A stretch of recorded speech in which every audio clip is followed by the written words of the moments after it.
बिस्मिल्लाहिर्रहमानिर्रहीम। अस्सलाम वालेकुम नाजरीन, स्ट्रेट ऑफ हरमुज़ जो है, जिसे आबनाए हरमुज़ का नाम भी दिया जाता है, वो खलीज उम्मान और खलीज फारिस के दरमियान वाक़ एक अहम आबनाए है। इसके शुमाली साहिलों पर ईरान और जुनूबी साहिलों पर मुत्तहिदा अरब इमारात और उम्मान वाक़ हैं। यह आबनाए कम से कम 21 मील चौड़ी है। मज़ीद आगे बढ़ने से पहले इस वीडियो को लाइक करें, ग्लोबल न्यूज़ PK को सब्सक्राइब करें और बेल आइकन को ज़रूर प्रेस करें।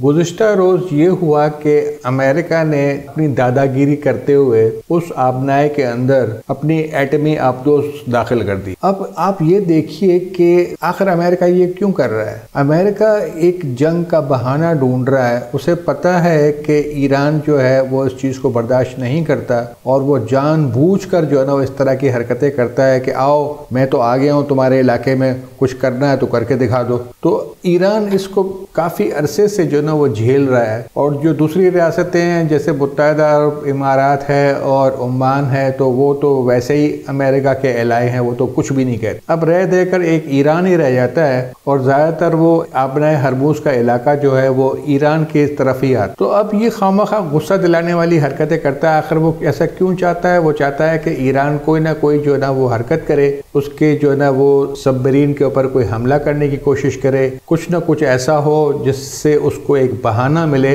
कि वो ईरान के खिलाफ एक जंग छेड़ सके। तो अब हालात इस तरह खराब से खराब तर होते चले जा रहे हैं और देखिए कि आगे क्या होता है। ये एक शॉर्ट वीडियो मैंने बनाई थी ताकि आप लोगों को बता सकूं कि देखिए स्ट्रेट ऑफ हरमुज़ के अंदर अमेरिका अपनी दादागिरी कर रहा है। शुक्रिया।